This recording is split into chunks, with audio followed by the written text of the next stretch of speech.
Salut les bien-aimés, bienvenue à WIFNU. Nous sommes une communauté qui lit la Bible ensemble pour connaître nos promesses en Jésus-Christ. On continue avec Éphésiens chapitre 4.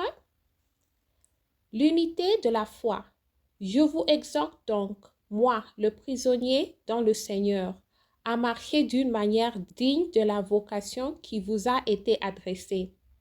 En toute humilité et douceur, avec patience, vous supporta les uns les autres avec charité. Vous enforça de conserver l'unité de l'esprit par le lien de la paix. Il y a un seul corps et un seul esprit, comme aussi vous avez été appelés à une seule espérance par votre vocation. Il y a un seul Seigneur, une seule foi et un seul baptême.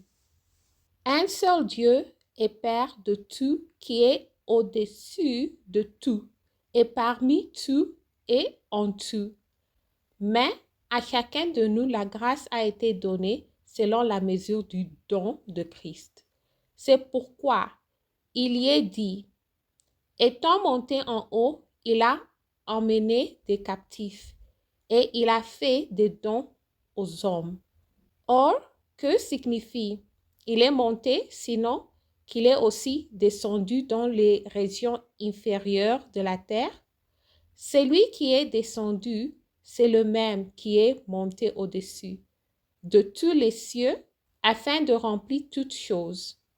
Et il a donné les uns comme apôtres, les autres comme prophètes, les autres comme évangélistes, les autres comme pasteurs et docteurs, pour le perfectionnement des saints en vue de l'œuvre du ministère et de l'édification du corps de Christ, jusqu'à ce que nous soyons tous parvenus à l'unité de la foi et de la connaissance du Fils de Dieu, à l'état de l'homme fait, à la mesure de la stature parfaite de Christ, afin que nous ne soyons plus des enfants flottants et emportés à tout vent de doctrine, par la tromperie des hommes, par leur ruse dans les moyens de séduction, mais que, professant la vérité dans la charité, nous croyons à tout égard en celui qui est le chef Christ. C'est de lui et grâce à tous les lieux de son assistance que tout le corps bien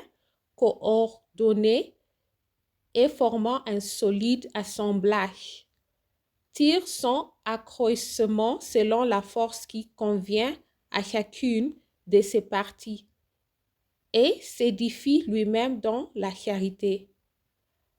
La sainteté chrétienne opposée aux morts corrompues des païens. Voici donc ce que je dis et ce que je déclare dans le Seigneur, c'est que vous ne devez plus marcher comme les païens qui marchent selon la vanité de leurs pensées. Ils ont l'intelligence obscurcie, ils sont étrangers à la vie de Dieu à cause de l'ignorance qui est en eux, à cause de l'endurcissement de leur cœur. Ayant perdu tout sentiment, ils se sont livrés à la dissolution pour commettre toute espèce d'impurité jointe à la cupidité.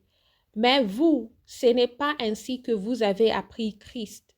Si du moins vous l'avez entendu et si conformément à la vérité qui est en Jésus, c'est en lui que vous avez été instruits à vous déployer. Œil égard à votre vie passée du vieil homme qui se corrompt par les convoitises trompeuses, à être renouvelé dans l'esprit de votre intelligence et à revêtir l'homme nouveau, créé selon Dieu dans une justice et une sainteté que produit la vérité. C'est pourquoi renoncez au mensonge et que chacun de vous parle selon la vérité à son prochain, car nous sommes membres l'un des autres. Si vous vous mettez en colère, ne péchez point, que le soleil ne se couche pas sur votre colère, et ne donnez pas accès au diable. Que celui qui dérobait ne dérobe plus, mais plutôt qu'il travaille en faisant de ses mains ce qui est bien, pour avoir de quoi donner à celui qui est dans le besoin.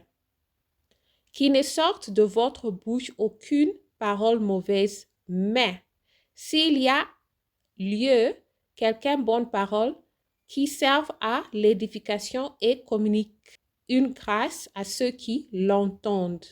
N'attristez pas le Saint-Esprit de Dieu, par lequel vous avez été scellés pour le jour de la rédemption. Que toute amertume, toute animosité, toute colère, toute clameur, toute calomnie et toute espèce de méchanceté disparaissent du milieu de vous. Je tourne la page. Soyez bons les uns envers les autres, compatissants, vous pardonnant réciproquement comme Dieu vous a pardonné en Christ. Ça, c'est vraiment practical pour adopter dans notre vie avec l'aide de le Saint-Esprit qui est en nous. Merci d'avoir lu ensemble. Restez en Jésus-Christ et shalom.